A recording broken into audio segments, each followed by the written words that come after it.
एक बात बताओ यार तुम लोग मुझे, तुम्हें नहीं लगता कि बॉलीवुड का जो ये मैदान है ये बहुत अजीब है भाई? यहाँ पर बड़े बड़े बैनर्स का राज है या फिर नए लोग स्ट्रगल करते रह जाते हैं, लेकिन एक प्रोडक्शन हाउस ऐसा है जो बीच का रास्ता निकाल कर चला है। मैडॉक फिल्म्स ना YRF जैसा फुल ऑन कमर्शियल मसाला, ना करण जौहर जैसा ग्लॉसी रोमांस, एक अपनी अलग आइडेंटिटी क्रिएट की है, एक अलग स्टाइल बनाया है। दिनेश विजन का ये प्रोडक्शन हाउस अलग ही तरीके से बॉलीवुड में अपनी जगह बनाता चला गया। चलो आज तुम्हें मैडॉक की कहानी सुनाती हूँ मैं, कैसे एक छोटी सोच के साथ एक बड़ा रेवोल्यूशन लेकर आया और कैसे मैडॉक फिल्म्स बाकी प्रोडक्शन हाउसेस यानी कि YRF और धर्मा प्रोडक्शन से अलग है। देखो भाई, दिनेश विजन का फंडा बिल्कुल क्लियर था, बॉलीवुड में नई तरीके से काम करना है। सैफ अली खान के साथ मिलकर उन्होंने इल्यूमिनाटी फिल्म शुरू किया, जिसमें लव आजकल 2009 में रिलीज की। जबरदस्त मूवी थी ये मूवी। बस एक प्यार की प्रेम स्टोरी नहीं थी भाई, लव स्टोरी नहीं थी, बल्कि दो अलग अलग जमाने की लव स्टोरीज को जोड़ती थी। ये एक नया तरीका था जिसमें पुराना और नया एक साथ मिक्स हो रहा था। लेकिन भाई, एक प्रोड्यूसर के तौर पर दिनेश को इंडिपेंडेंट बनना था। उन्होंने मैडॉक फिल्म बनाया जिसमें कुछ हटके कंटेंट बनाने का उन्होंने सोचा और इस इरादे को एग्जीक्यूट भी किया। फाइंडिंग फैनी 2014 में रिलीज होती एक क्वर्की मूवी थी और जो गोवा के एक अजीब से रोड ट्रिप के बारे में थी। मूवी को कमर्शियल ब्लॉकबस्टर तो बिल्कुल भी नहीं मिला, लेकिन अच्छी चीज ये थी कि क्रिटिक्स ने इसके लिए खूब तालियां बजाई और ये एक इशारा था कि मैडॉक फिल्म्स कुछ अलग सोच के साथ काम कर रहा है और आने वाले टाइम में उनके लिए ये काम भी करेगा। जब सारे प्रोडक्शन हाउस बड़े स्टार्स के पीछे भाग रहे थे, मैडॉक फिल्म्स ने कुछ ऐसा सोचा। दिनेश विजन का फंडा सिंपल था, स्टोरी अच्छी हो तो कोई भी मूवी चल सकती है। यही सोच उन्हें दूसरे बड़े बैनर से अलग बनाती है। कोई सोच भी नहीं सकता था कि हॉरर कॉमेडी मूवी स्त्री या एक डार्क रिवेंज ड्रामा बदलापुर जो 2015 में आई थी वो ब्लॉकबस्टर हो सकती है, लेकिन मैडॉक ने ये करके दिखाया।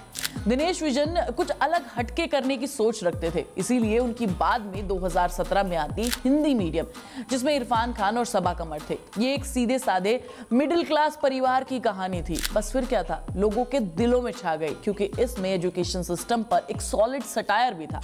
भाई ये मूवी इतनी चली कि चाइना तक धमाका कर दिया इसने। बजट कितना सोचो एक बार, सिर्फ 23 करोड़ रुपए, और कमाई कितनी, 300 करोड़ से भी ज्यादा।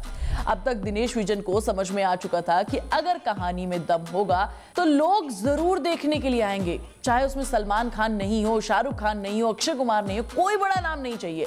ऐसा बंदा भी होगा जिसको कोई नहीं जानता, वो भी काम करेगा। और ये स्ट्रैटेजी उनके लिए आगे आने वाली फिल्मों में हमें देखने को भी मिलती है। आगे की उनकी स्ट्रैटेजी इसी तरीके से काम करती है। एक परफेक्ट एग्जांपल हमें मिलता है कोविड के टाइम के बाद। कोविड के टाइम 2020-21 में कोविड ने पूरी बॉलीवुड इंडस्ट्री को हिला दिया। थिएटर बिजनेस तो ऐसा लग रहा था कि भाई जैसे कोमा में चला गया। सब लोग OTT प्लेटफॉर्म पर शिफ्ट हो चुके थे। बड़े प्रोडक्शन हाउसेस समझ नहीं पा रहे थे कि हम करें तो करें क्या, मूवी में पैसा लगाए रिकवर नहीं होगा तो आखिर करें क्या। लेकिन उस टाइम पर मैडॉक फिल्म्स को ये समझ में आ गया था कि कंटेंट ही किंग है। उन्होंने बड़े स्टार्स पर पैसा लगाने की बजाय OTT पर अपने एक्सपेरिमेंटल कंटेंट डालने पर फोकस किया। मिमी 2021 में उन्होंने रिलीज की और 10वीं 2022 में OTT पर रिलीज की। इन मूवीज को डायरेक्ट करके सीधा OTT पर डाल दिया और दोनों को जबरदस्त रिस्पॉन्स मिला। रिस्क लेना किसी भी प्रोडक्शन हाउस के बस की बात नहीं थी, पर मैडॉक ने ये करके दिखाया। और सेक्टर 36 जैसी मूवीज तो हम उनकी देख ही रहे हैं। बेसिकली एक मूवी थिएटर में रिलीज करो, वहां से अपनी पहचान बनाओ, और दूसरी OTT पर प्लान करो। जो लोग थिएटर में जाकर मूवी देखना पसंद नहीं करते हैं उनको भी बांध कर रखा। भाई हर कोई आपके बारे में बात कर रहा है आपकी इन्हीं स्ट्रेटजीज की वजह से। मैडॉक फिल्म्स को समझ में आ गया कि थिएटर में मूवी रिलीज करना उस टाइम पर फिलहाल पैसे बर्बाद करने जैसा है। पर उन्होंने 2 मूवीज के साथ एक्सपेरिमेंट किए, OTT पे रिलीज किया और ये एक्सपेरिमेंट पॉजिटिव साबित हुआ। इसीलिए अभी थोड़ा टाइम पहले स्त्री के बाद तुमने मुझिया भी देखी होगी थिएटर में, और इसके अलावा OTT प्लेटफॉर्म पर सोनाक्षी सिन्हा की ये मूवी भी तुमने देखी होगी।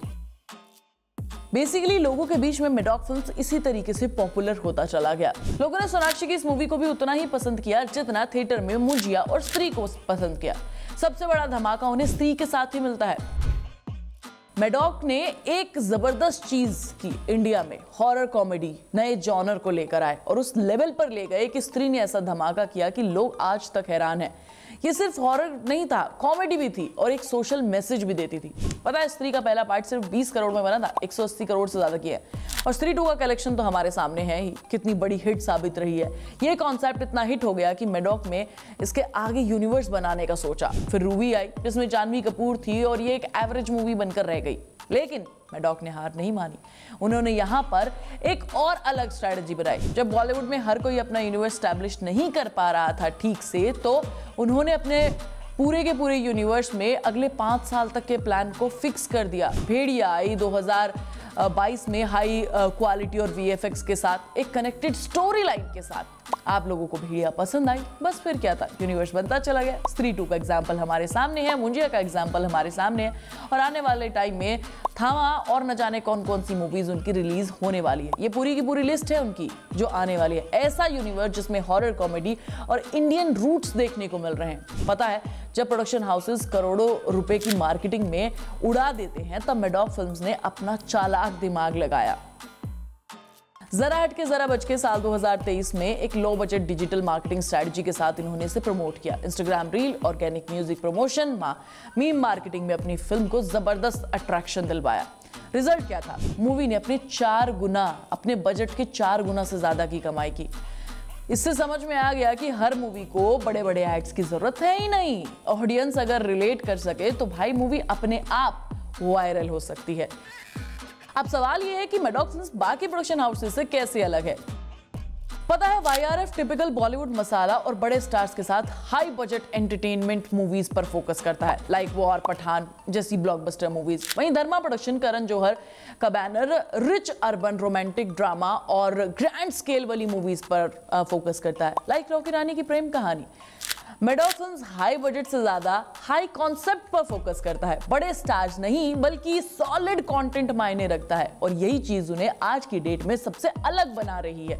ना अपनी मूवी पे ज्यादा पैसा खर्च करते हैं और रिटर्न में ज्यादा पैसे कमा लेते हैं। भाई मैडॉक अब बहुत बड़ा होने वाला है।